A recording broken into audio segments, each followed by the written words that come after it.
झालं आणि आज त्याला खऱ्या अर्थाने मंत्रिमंडळाचा संपूर्ण शपथविधी होऊन त्याला अंतिम स्वरूप त्या ठिकाणी प्राप्त झालेलं आहे। 2-3 दिवसात मुख्यमंत्री महोदय सगळ्यांच्या खातेवाटप त्या ठिकाणी करतील आणि कामाला सगळे गतीनं लागलेलं चित्र आपल्याला सगळ्यांना पाहायला मिळेल। आमचा सगळ्यांचा प्रयत्न आहे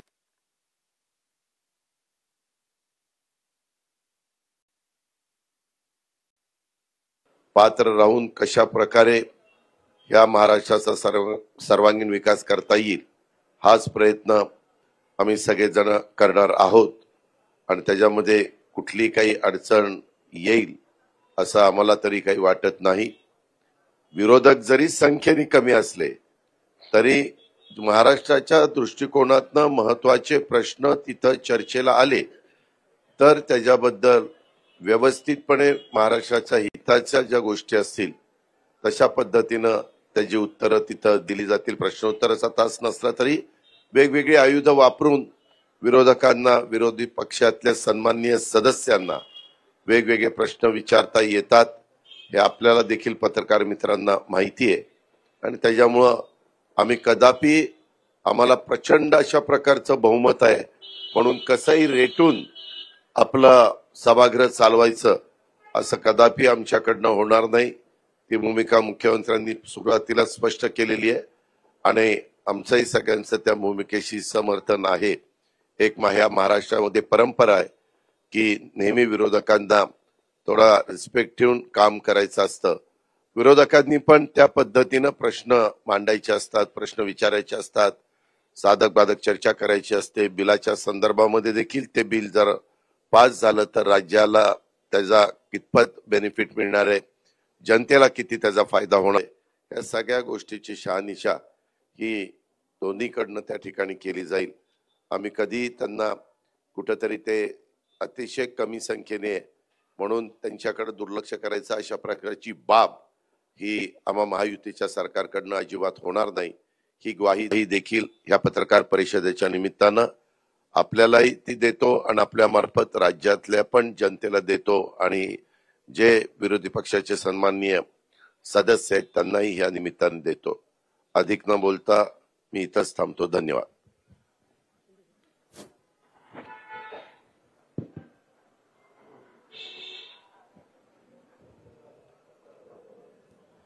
हिवाळी अधिवेशनासाठी उपस्थित सर्व पत्रकारांचं स्वागत। आज मंत्रिमंडळ विस्तार झाला, सर्व मंत्र्यांचंही स्वागत, त्यांनाही शुभेच्छा। गेल्या काही दिवसामध्ये तुम्ही लोक मंडळाचं वाटप करत होतात पण आज आम्ही पाहत होतो कुणाला किती मंत्री, कुणाचे किती खाते कुणाचे कुणाला खाते वाटपही होईल मुख्यमंत्री महोदयांच्या नेतृत्वाखाली। आणि खरं म्हणजे अतिशय मोठं मॅन्डेट आणि हे अधिवेशन आपलं नागपूरमध्ये होतंय। नागपूरकर मुख्यमंत्री देवेंद्रजींचं मी अभिनंदन करतो, त्यांनाही शुभेच्छा देतो। खरं म्हणजे सगळ्यात कमी वयाचे असताना तुम्ही महापौर झाले ना, 27व्या वर्षी महापौर झाले आणि 44व्या वर्षी मुख्यमंत्री झाले आणि ते आता तिसऱ्यांदा मुख्यमंत्री झाले, त्यांचं मी अभिनंदन करतो। पुन्हा येईन म्हणाले, काही लोकांनी त्यांची टिंगल केली पण ते पुन्हा आले आणि म्हणून मी त्यांचं मनापासून अभिनंदन नागपूरमध्ये करतो, यापूर्वी केलेलं आहे, पुन्हा अभिनंदन। खरं म्हणजे आमच्या महायुतीची एक नवीन इनिंग सुरू झालेली आहे। प्लेयर तेच आहेत, विरोधी पक्ष तोच आहे, मॅच नवीन आहे आणि म्हणून खऱ्या अर्थाने आम्ही गेले 2.5 वर्ष टीम म्हणून काम केलं। मी मुख्यमंत्री म्हणून काम केलं, माझ्यासोबत देवेंद्रजी, अजितदादा, देवेंद्रजींना 5 वर्षाचा मुख्यमंत्री पदाचा असलेला अनुभव गेल्या 2.5 वर्षामध्ये कामी आला आणि आम्ही सुरुवातीला दोघांनी कारभार सुरू केला. अजितदादा नंतर आले आणि आम्ही टीम म्हणून काम केलं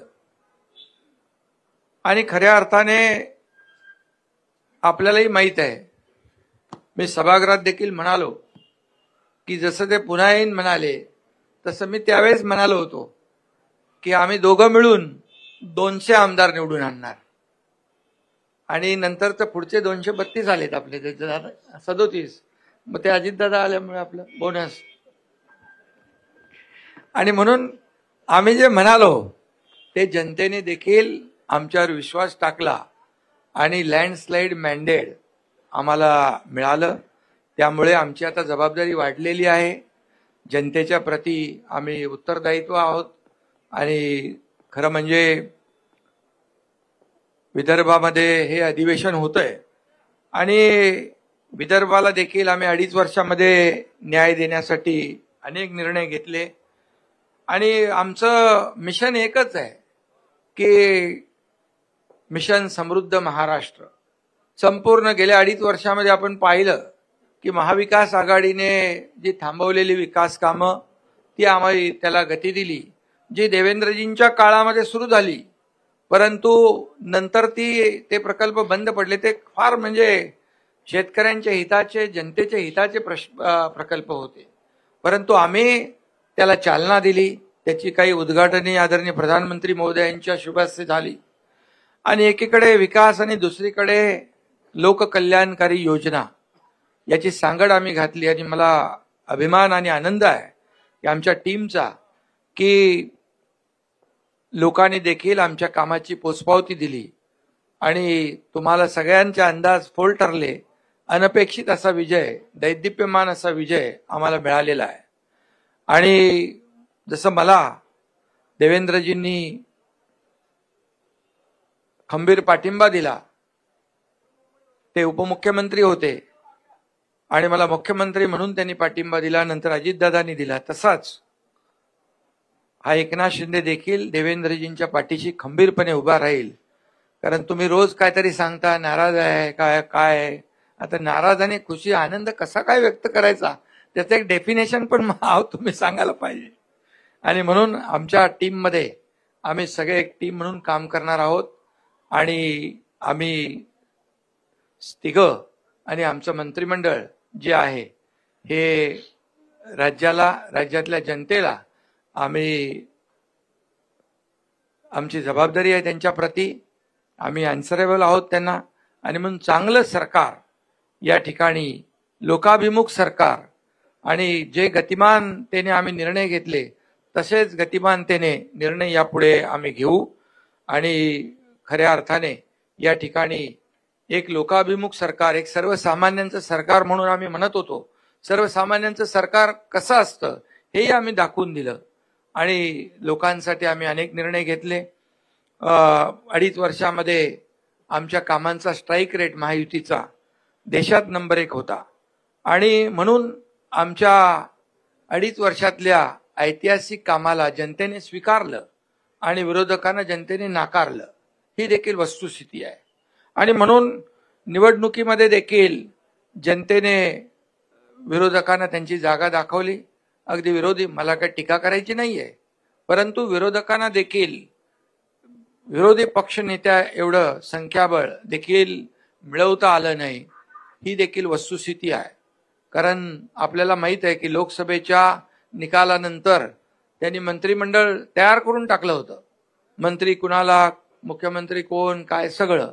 परंतु जनतेने दाखवून दिलं की खऱ्या अर्थाने जे काम करणारे लोक आहेत त्यांच्या मागे जनता उभी राहिली आणि आज 2.5 वर्षामध्ये जे काम केलं त्याची फलश्रुती, त्याचा परिपाक आज आपण पाहतोय. आणि चहापानासाठी अजितदादा मगाशी म्हणाले विरोधी पक्षाची परंपरा आहे बहिष्कार घालण्याची. आम्ही त्यांना आमंत्रित केलं होतं, आम्हाला वाटलं येतील, परंतु जनतेनेच विरोधी पक्षावर बहिष्कार घातला आणि त्यामुळे एवढी लँडस्लाईड विक्ट्री मिळाली. आणि म्हणून खरं तर आज त्याच्यावर जास्ती काय मी बोलत नाही, परंतु सुदृढ लोकशाहीचं जे काही आपण संकेत म्हणतो, सत्ताधारी पक्ष आणि विरोधी पक्ष जरी ते संख्याबळाने कमी असले तरी सुद्धा विरोधी पक्ष म्हणून आम्ही तिघही आणि आमचं महायुती सरकार कुठेही त्यांना कमी लेखणार नाही. त्यांनी आम्हाला 2.5 वर्षामध्ये हलक्यात घेतलं आणि आरोपावर आरोप आरोपावर आरोप आरोपावर आरोप 2.5 वर्ष केले. परंतु त्यांनी आरोप केले, आम्ही काम केलं, काम एके काम केलं आणि म्हणून आरोपाला उत्तर आम्ही कामाने दिलं. आणि म्हणून त्यांनी आम्हाला हलक्यात घेतलं म्हणून त्यांची ही गत झाली. त्यांना आम्ही काय हलक्यात घेणार नाही. आम्ही त्यांचा मान सन्मान नक्की ठेवू. आता त्यांनी सकारात्मक राजकारण केलं पाहिजे. कन्स्ट्रक्टिव्ह क्रिटिसिझमची अपेक्षा त्यांच्याकडून आहे आणि जिथं सरकार किंवा कुठं चुकत असेल तर विरोधी पक्षाने नक्की बोलावं. परंतु या ठिकाणी विरोधाला केवळ विरोध न करता सरकारच्या चांगल्या कामामध्ये अधिवेशनामध्ये आपण भाग घेतला पाहिजे सगळ्यांनी. सारखं ते काय त्याला म्हणतो सभात्याग करून लोकांना न्याय देता येणार नाही. आणि म्हणून आम्ही एवढंच सांगतो की आदरणीय प्रधानमंत्री देखील म्हणाले 2047 मध्ये भारत स्वातंत्र्याची 100 वर्ष पूर्ण करेल, तेव्हा विकसित भारत कसा असला पाहिजे यासाठी त्यांनी 11 संकल्प कालच जाहीर केलेत. आणि आपल्याला माहित आहे की आम्ही आपलं महायुतीचं सरकार आदरणीय प्रधानमंत्री मोदी साहेबांच्या मार्गदर्शनाखाली आम्ही काम केलं. डबल इंजिनचं सरकार म्हणून आम्ही काम केलं आणि म्हणून आमचाही देखील अजेंडा आहे याला प्रगत राज्य करायचं. मुख्यमंत्री महोदयांच्या नेतृत्वाखाली या ठिकाणी राज्य अधिक गतिमान होईल आणि पुढे या राज्यातल्या जनतेला न्याय मिळेल. आणि मी हेही सांगतो की काही मगाशी त्यांनी पत्र दिलेलं आहे ईव्हीएमच्या बद्दल, त्या ठिकाणी काही धानाच्या बद्दल. आता आपण मला वाटतं गेल्या वर्षी आपण 15,000 रुपये दिले ना, 20,000 रुपये दिले. पहिले 15 दिले, नंतर 20 दिले आपण. म्हणजे धानाला बोनस देखील आपण आपल्या काळात जास्ती दिला. विदर्भामध्ये देखील आपण अनेक निर्णय घेतले. मुख्यमंत्री स्वतः इकडचे असल्यामुळे अनेक निर्णय आपण पाण्याचे घेतले, सिंचनाचे घेतले, वैनगंगा, नळगंगा, गोसेखुर्द, ते पर्यटनाचा जो आपलं बॅकवॉटर आहे त्याच्यावर आपण हे केलं. सुरजागडमध्ये आपण प्रकल्प सुरू केले मोठ्या प्रमाणावर. त्याच्यात मी डिटेलमध्ये जात नाही, परंतु आम्हाला अभिमान आहे की आम्ही जे काम केलं विदर्भासाठी, फक्त विदर्भामध्ये खरं म्हणजे औपचारिकता म्हणून अधिवेशन नाहीये, तर विदर्भामध्ये आल्यानंतर या नागपूरमध्ये जे अधिवेशन आहे त्याची फलश्रुती झाली पाहिजे. आणि गेल्या 2.5 वर्षामध्ये देखील आम्ही अनेक निर्णय घेतले या विदर्भासाठी, याचा देखील आनंद आणि समाधान आहे. आणि म्हणून मी आपल्याला एवढंच सांगतो की आमच्या महायुतीच्या काळामध्ये मराठी भाषेला अभिजात भाषेचा दर्जा देवेंद्रजींनी स्वतः त्याचा पाठपुरावा देखील केला आणि आदरणीय प्रधानमंत्री महोदयांनी तो देखील निर्णय घेतला. त्यामुळे अशी अनेक कामं आहेत, किती निर्णय घेतले आपण की ते सांगायला या ठिकाणी वेळ पुरणार नाही. गेल्या 2.5 वर्षात आम्ही 86 कॅबिनेट बैठका घेतल्या, 850 निर्णय घेतले. सर्व निर्णय लोकहिताचे, जनहिताचे निर्णय आम्ही घेतले आणि आम्ही तिघांनी मिळून जे जनतेसाठी या महाराष्ट्रातल्या लोकांसाठी घेतले ते आपल्या सगळ्यांना माहीत आहेत. आणि म्हणून यापुढे देखील एक टीम म्हणून आम्ही काम करतोय. नक्कीच पुढचा जो काही कालावधी आहे हा सर्वसामान्य जनतेसाठी, या राज्याच्या विकासासाठी, या राज्याच्या सर्वांगीण विकासासाठी केंद्र सरकार देखील आमच्या पाठीशी उभा आहे. आणि म्हणून याचा फायदा जनतेला होईल, महाराष्ट्राला होईल. आणि जे आदरणीय प्रधानमंत्री महोदयांचं $5 ट्रिलियन जे हे आपलं स्वप्न आहे, त्याच्यामध्ये आमचं जे $1 ट्रिलियन जे स्वप्न आहे, जो गोल आहे, तो मला वाटतं आम्ही अचीव करू. त्याच्यापेक्षा जास्ती पुढे जाऊन अचीव करू, एवढंच या प्रसंगी आपल्याला सांगतो. आणि ईव्हीएमच्या बाबतीमध्ये मी एवढंच सांगेन की जेव्हा लोकसभेमध्ये ईव्हीएम त्यांना 31 जागा मिळाल्या त्यावेळेस त्यांना बॅलेट पेपर आठवला नाही, त्यांना जिथं जिथं जेव्हा जेव्हा ज्या राज्यामध्ये कर्नाटकमध्ये असेल, तेलंगणामध्ये असेल, अगदी आता झालेली झारखंडमध्ये असेल, इकडे जेव्हा जेव्हा त्यांना विजय मिळाला तिकडे त्यांनी ईव्हीएम चांगला आहे आणि बॅलेट पेपरचा काय उल्लेख केला नाही, बॅलेटनी निवडणुका घ्या म्हणून. जेव्हा हरतात तेव्हा ते ईव्हीएम वर त्याचा खापर फोडतात, जेव्हा हरतात तेव्हा इलेक्शन कमिशनवर खापर फोडतात, आणि जेव्हा त्यांच्या विरोधात निकाल लागतो तेव्हा अगदी हायकोर्ट असू दे, सुप्रीम कोर्ट असू दे, त्यांच्यावर देखील खापर फोडतात. त्यामुळे ही दुटप्पी भूमिका आहे. आणि म्हणून मी एवढंच सांगतो की हार जी आहे आम्ही लोकसभेमध्ये दिलदारपणाने आम्ही स्वीकारली, आणि आम्ही कुठं त्रुटी आहेत त्या शोधल्या, आणि ज्या धडाक्याने आम्ही काम केलं त्यामुळे विधानसभेमध्ये परिवर्तन घडलं. त्यामुळे विरोधकांना देखील माझी विनंती आहे की जनतेचं जे मॅन्डेट आहे, जनतेने दिलेलं मॅन्डेट, त्याचा अपमान करू नका आणि वस्तुस्थितीला सामोरं जा. एवढंच माझं या प्रसंगी सांगणं आहे. आणि आम्ही पुढे जे करू ते या राज्याच्या भल्यासाठी करू, राज्याच्या विकासासाठी करू, सर्वसामान्य माणसाच्या जीवनामध्ये जे बदल घडले पाहिजे, चांगले दिवस आले पाहिजे, त्याच्यासाठी करू.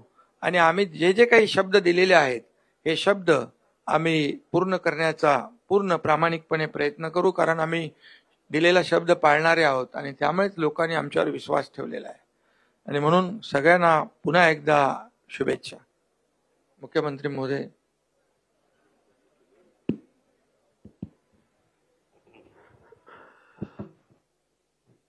सर्वप्रथम आपल्या सर्वांचं या ठिकाणी मी अतिशय मनपूर्वक स्वागत करतो. आणि हिवाळी अधिवेशन आहे आणि थंडी देखील आहे, त्यामुळे निश्चितपणे या अधिवेशनामध्ये आम्ही महाराष्ट्राच्या जनतेला ऊब मिळेल आणि ऊर्जा मिळेल अशा प्रकारचा कारभार करण्याचा प्रयत्न हा निश्चितपणे करू. राज्य मंत्रिमंडळाचा आजच विस्तार आम्ही केलेला आहे आणि या ठिकाणी आम्ही आज आमच्या 39 मंत्र्यांनी शपथ घेतलेली आहे, ज्याच्यामध्ये 6 राज्यमंत्री आहेत. आजपासनं आमचा गतिशील कारभार आम्ही सुरू केलेला आहे. अर्थातच तुमचा पुढचा प्रश्न जो असणार आहे त्याचं उत्तर दादांनी आणि शिंदे साहेबांनी दिलंय की खाते वाटप कधी, तर येत्या 2 दिवसात खाते वाटप देखील आम्ही पूर्ण करू. जवळपास सगळी क्लॅरिटी आमची झालेली आहे आणि या अधिवेशनामध्ये आपल्याला कल्पना आहे की राज्यपालांच्या अभिभाषणावरची चर्चा, पुरवणी मागण्यांवरची चर्चा, सत्तारूढ पक्ष आणि विरोधी पक्षांच्या प्रस्तावावरची चर्चा आणि त्याचसोबत जवळपास 20 बिलं या अधिवेशनामध्ये येणार आहेत. कारण मागच्या काळात निवडणुकीपूर्वी जे काही अध्यादेश निघाले होते ते बिलांमध्ये कन्व्हर्ट होणार आहेत आणि म्हणून चांगलं कामकाज करण्याचा आमचा प्रयत्न आहे. विरोधी पक्षाने एक पत्र दिलं, मागच्याच अधिवेशनातलं पत्र फक्त एक ईव्हीएमचा पॅरेग्राफ ऍड करून त्यांनी दिलं आणि म्हणून आपण मगाशी बघितलं असेल की बोलताना ते हिवाळी अधिवेशनाला पावसाळी अधिवेशन म्हणाले, कारण पत्र ते जुनच होतं. पण मला असं वाटतं की जे काही मुद्दे त्यांनी उपस्थित केलेले आहेत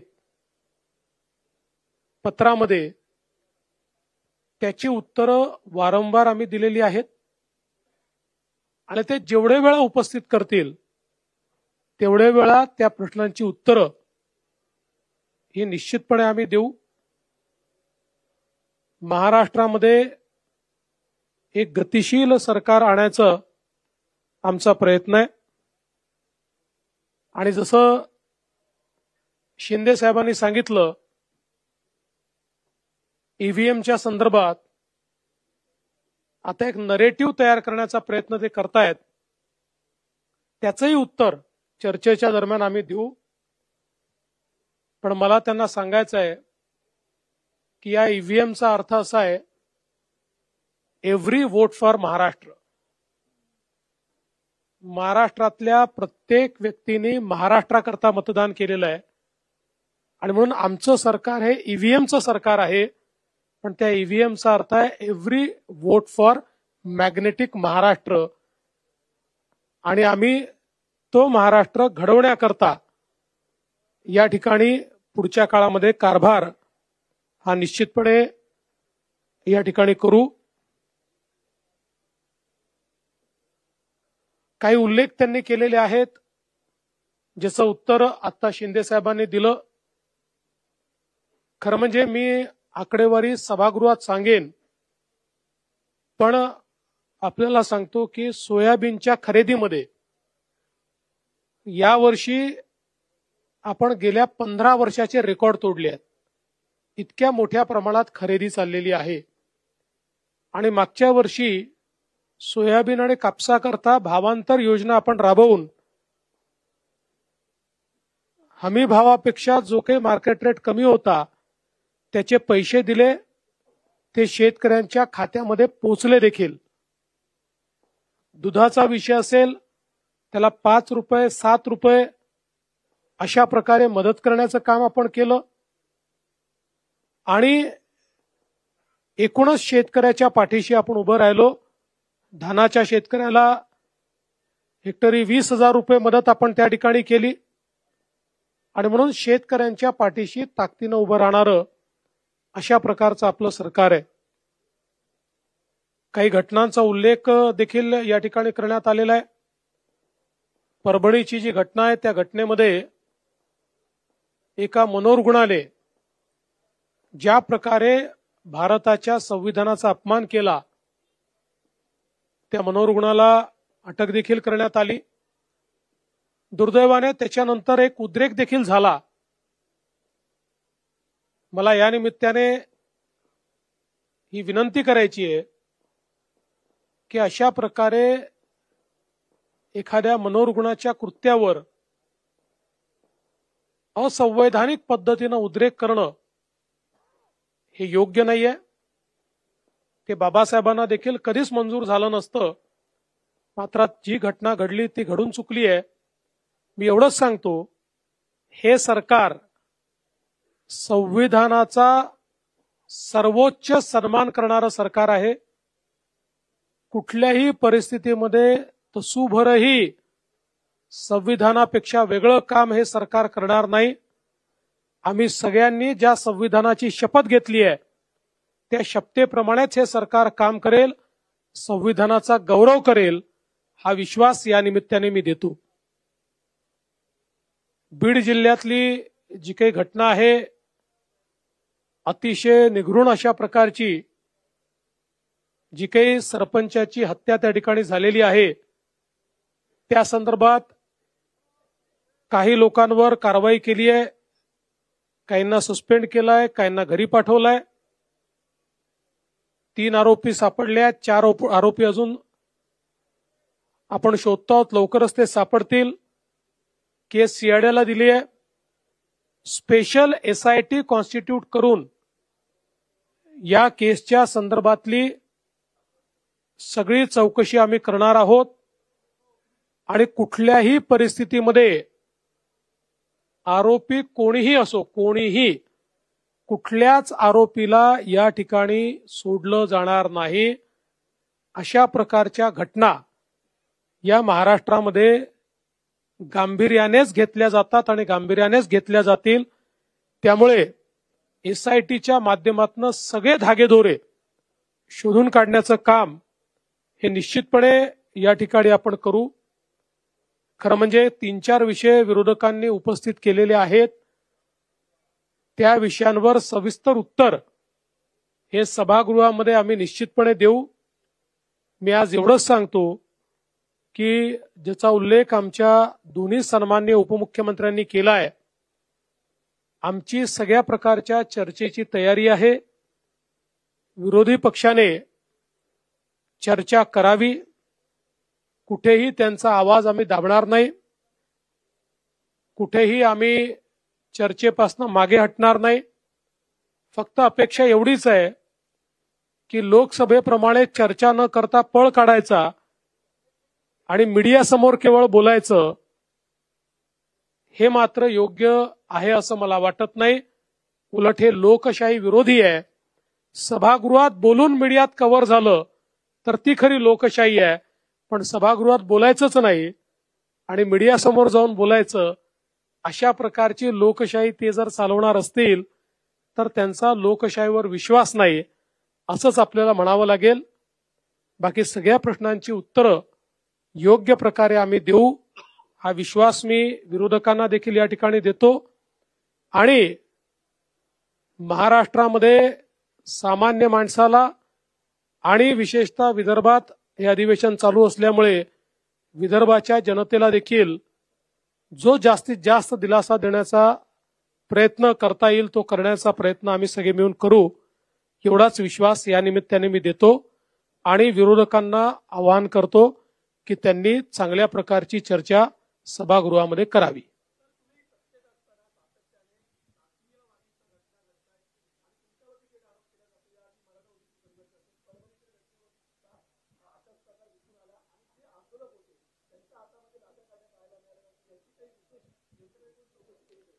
त्या संदर्भात सगळी कारवाई केलेली आहे.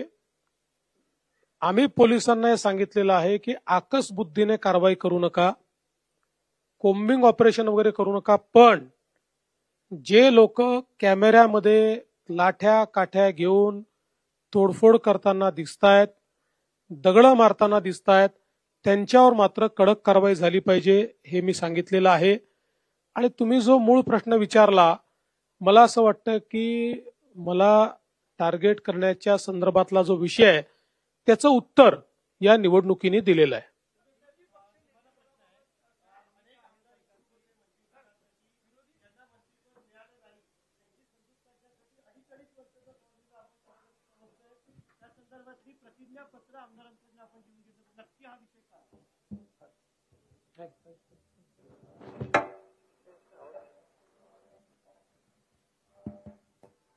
खरं म्हणजे अनेक लोक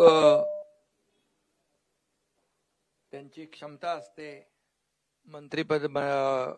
मंत्री बनण्याची अपेक्षा असते, इच्छा असते, त्यामुळे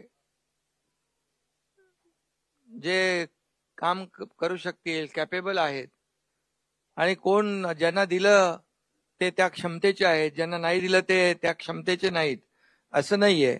आणि म्हणून आम्ही एक पक्षाचा एक निर्णय घेतलाय, 2.5 वर्षाचं मंत्रीपद. जो काम करेल तो पुढे जाईल, आणि त्यामुळे आम्ही पक्षाने ठरवलेला तो निर्णय आहे. त्यामुळे मला वाटतं अनेक लोकांना संधी देऊ शकतो. आणि खऱ्या अर्थाने माझी भूमिका स्पष्ट आहे की जे पद, जो विभाग ज्याला मिळेल त्याला पूर्ण न्याय दिला पाहिजे, आणि जो परफॉर्म करेल त्याला संधी मिळेल. आणि त्याच्यात आपण म्हणतो ना काय इंग्रजीमध्ये, परफॉर्म ऑर पेरिश. तर त्यामुळे जो परफॉर्म करेल तो पुढे जाईल. सीएम सर, माझा प्रश्न होता की विरोधी पक्षनेते पदाबाबत काय भूमिका आहे सरकारची? विरोधी पक्षनेते पदाबद्दल सरकारची भूमिका काहीच नसते. त्याचा निर्णय कायद्याने आणि नियमाने अध्यक्षांनी घ्यायचा असतो. अध्यक्ष जो निर्णय घेतील तो आम्हाला मान्य असेल. आमची कुठली अडवणूक त्यात नसेल, आमचा कुठलाही दबाव त्यात नसेल. अध्यक्षांनी उचित निर्णय करावा, आम्ही त्याचा सन्मान करू. सीएम सर यही सवाल जो शिंदे सर अपने पार्टी में कर रहे हैं, 2.5 साल जो है मंत्री बना के रखने की, क्या बीजेपी भी इसी फॉर्मूले पे काम करेगी, ये आपसे जानना चाहिए? देखिए, उसमें से आधा तो हम करने वाले हैं. यानी क्या करने वाले हैं? हम परफॉर्मेंस ऑडिट ये निश्चित रूप से हर मंत्री का करेंगे और परफॉर्मेंस ऑडिट में जहां ये ध्यान में आएगा कि मंत्री उचित काम नहीं कर रहे उस समय उस मंत्री का पुनर्विचार किया जाएगा। हा एक मिनिट जसं देवेंद्रजी म्हणाले तसं मी 2.5 वर्ष म्हणजे 2.5 वर्ष त्यांनी काही करावं असं नाही, त्याचं पण परफॉर्मन्स ऑडिट त्याच्या कामाचं मूल्यमापन केलं जाईल। कामाचं मूल्यमापन मंत्र्यांचं होणार की तिन्ही म्हणजे सगळ्या मंत्र्यांचं होणार? तिघांनीही आम्ही आज आमच्या मंत्रिमंडळ बैठकीमध्ये आम्ही तिघांनीही सगळ्या मंत्र्यांना सांगितलेलं आहे की आपल्या सगळ्या मंत्र्यांच्या कामाचं परफॉर्मन्स ऑडिट आम्ही करू। आणि दुसरा प्रश्न की दंगलखोरांवर आपण कारवाई करण्यासंदर्भात कायदा केलेला आहे, अनेक ठिकाणी या जाळपोळीच्या घटना घडत आहेत आणि सार्वजनिक मालमत्तेचा विध्वंस होतो आहे, तर त्यांच्याकडनं तो खर्च वसूल करणे किंवा सार्वजनिक मालमत्तेचं कायद्याने अशी कारवाई होणार का? निश्चित कायद्याप्रमाणे ती कारवाई केली जाईल।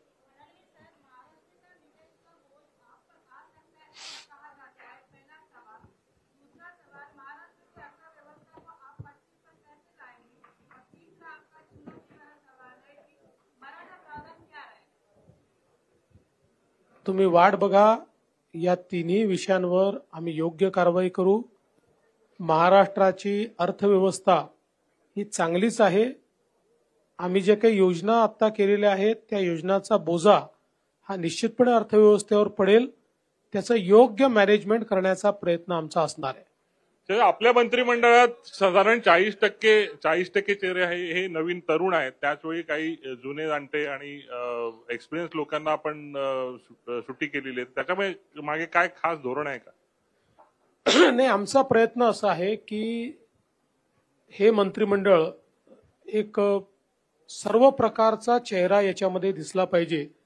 त्या दृष्टीने काही जुने जाणते नेते आहेत, काही तरुण आहेत, महिलांना देखील आम्ही चांगल्या प्रकारे संधी दिलेली आहे, विविध समाजांना आम्ही संधी दिलेली आहे।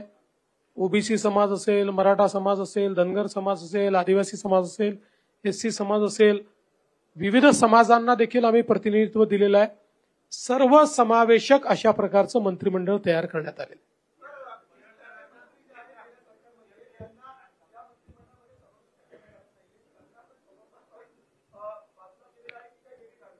वेगवेगळी कारणं त्याच्यामध्ये आहेत।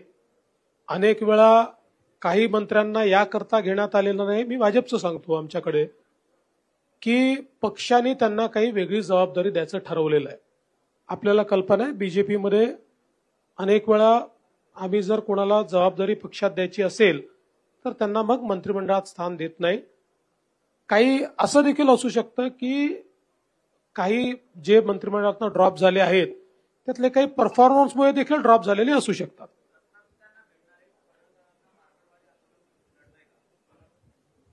मला असं वाटत नाही। आणि शेवटी गोपीचंद पडळकर हे आत्ताच विधानसभेमध्ये निवडून आले आहेत, त्याच्या आधी ते विधान परिषदेमध्ये होते। उत्तम काम करणारे कार्यकर्ते आहेत, थोडे अग्रेसिव्ह आहेत। हे निश्चितपणे आहे की आम्ही त्यांना हे सांगितलं की बोलताना त्यांनी संयम ठेवला पाहिजे, हे त्यांना निश्चितपणे सांगितलं। पण तुम्हाला सांगतो, एक चांगलं भविष्य असलेला तो नेता आहे।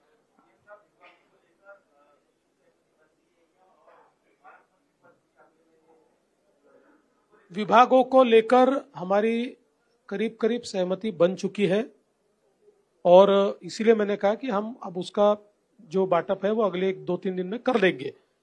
पालक मंत्री के लिए अभी तक हम बैठे नहीं है क्योंकि वो चुनौती अभी हमारे सामने नहीं है। हम अधिवेशन के आखिरी दिन बैठेंगे और पालक मंत्री का भी निर्णय कर देंगे। आपण फडणवीस साहेब, आपण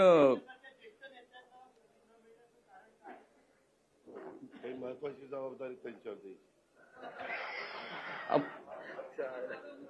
फडणवीस साहेब,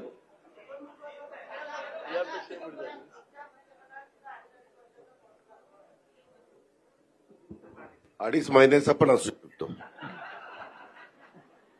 आपण लाडकी बहीण योजना राबवून सत्ता मिळाली आहे आपल्याला आणि या मंत्रिमंडळात केवळ 4च महिला आहेत, म्हणजे साधारण 10%च झाल्या आणि आपण महिलांची संख्या पुढच्या निवडणुकीत वाढवणार आहोत, तर ते त्यामागचं गणित काय? आणि दुसरं, एक जागा रिक्त आहे ती कोणासाठी? आता पर्सेंटेजमध्ये सांगायचं तर मागच्यापेक्षा 300 पट जास्त घेतल्या आहेत आम्ही, कारण मागच्या आमच्या मंत्रिमंडळात एकच महिला होत्या. त्याच्यामुळे आमची प्रगतीच चाललेली आहे. अजून काही बहिणींना आम्हाला स्थान द्यायचं ते भविष्यात देऊच. आणि तसंही 2029 मध्ये आम्हालाच बहिणींना स्थान मागावं लागणार आहे. आणि एक जागा कोणासाठी?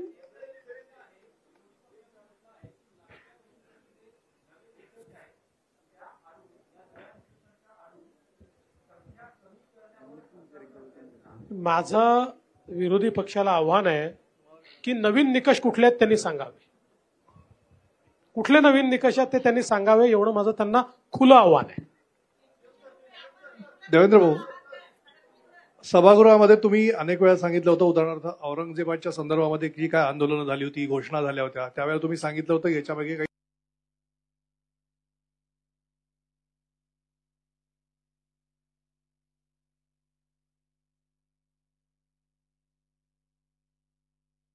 शोधून काढण्यात आलेलं नाही म्हणून ते सांगण्यात आलेलं नाही, किंवा शोधून काढलंय पण ते सांगायचं नाहीये. सगळ्या गोष्टी तुमच्या समोर आलेल्याच आहेत. काय लपलेलं आहे? जे जे झालंय ते तुमच्या समोर आलेलं आहे. ते पुन्हा नव्या सांगण्याची आवश्यकता नाहीये. पण काही गोष्टी मात्र तुम्ही जे म्हणालात, विशेषतः अराजकतेच्या संदर्भातल्या, त्याचा खुलासा या अधिवेशनात मी करणार आहे.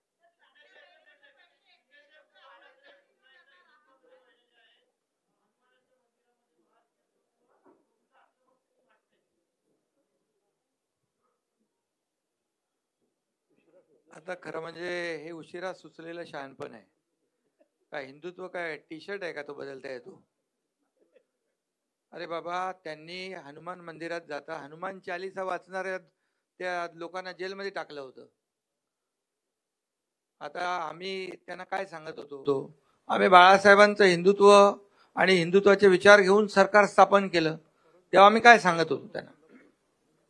आणि त्यांच्या कार्यकाळामध्ये काय काय झालं? साधूचं हत्याकांड झालं, पाकिस्तानचे झेंडे घेऊन बॉम्बस्फोट मधले आरोपी नाचत होते, प्रचार करत होते, तेव्हा कुठं गेलं होतं हिंदुत्व? आता महाराष्ट्रातल्या लोकांनी त्यांना जागा दाखवली आणि ती जागा दाखवली आणि त्याच्यामुळे ते आता हिंदुत्वाचा पुकार करू लागले. सावरकरांचा महाविकास आघाडीच्या स्टेजवर सावरकरांच्या बद्दल कधी बोलले ते? आणि जो हौद से गई वो बूंद से नहीं आती है.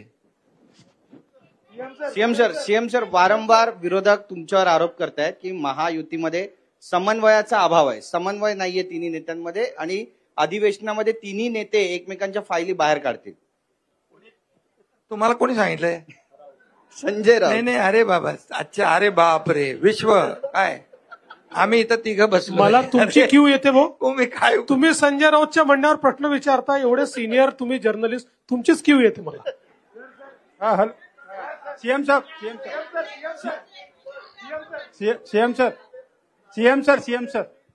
अरे सीएम सर, नाही, आमची इच्छा होती घटक पक्षांना सामावून घ्यायची. काही कारणाने सामावून घेऊ शकलेलो नाही, पण भविष्यात त्यांना सामावून घेऊ. सीएम सर, त्यांना महामंडळ वगैरे काही देणार आहात का? लवकर नाराजांना आम्ही समजून सांगू, आमचेच आहेत, त्यांना नक्की समजून सांगू.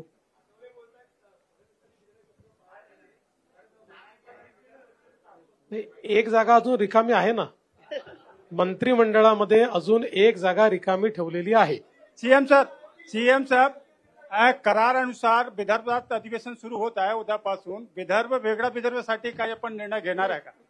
त्याचा अधिवेशनात निर्णय होत नाही. त्याचा निर्णय केंद्र सरकार घेतं. 2018 इथलं अधिवेशन घेऊ शकत नाही. 2018 मध्ये आपण मुख्यमंत्री होते.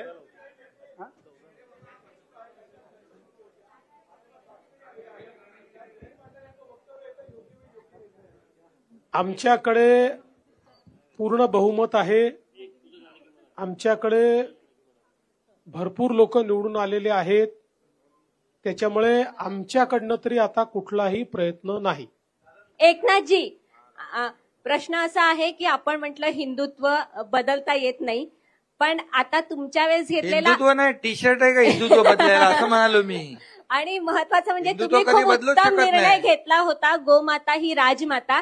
पण हिंदुत्ववादी कार्यकर्त्यांची अशी मागणी आहे की वधाचा गुन्हा दाखल झाला पाहिजे जर गोमातेला मारलं तर, कारण गो कत्तल होते आहे, गोमाता कापली जाते आहे आणि वारंवार या घटना होत आहेत की ट्रक सुद्धा जाळले जात आहेत. तर मोठ्या मोठ्या घटना अजूनही होत आहेत. तर तो ठोस निर्णय होईल का आता? नाही होणार ना ठोस निर्णय, त्याच्यावर कडक कारवाई करू. त्याच्यात कायद्यामध्ये आणखी आपण आणखी जे जे काही बंधनं आणता येतील ती आणू. सीएम सर, परभणीच्या घटनेमध्ये काही अर्बन नक्षल कनेक्शन पाहायला मिळत आहे का? अद्याप अशा प्रकारचं कनेक्शन दिसलेलं नाही, तथापि या घटनेची चौकशी चाललेली आहे.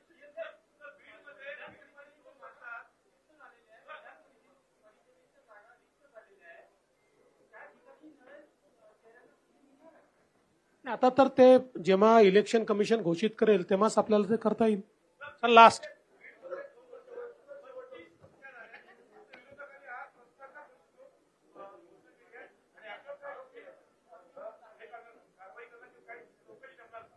मी मगाशीच सांगितलं की बीडच्या घटनेवर आम्ही SIT नेमतो आहोत आणि कायदा आणि सुव्यवस्थेच्या संदर्भात कुठली हयगय केली जाणार नाही. अतिशय कडक कारवाई त्या ठिकाणी केली जाईल.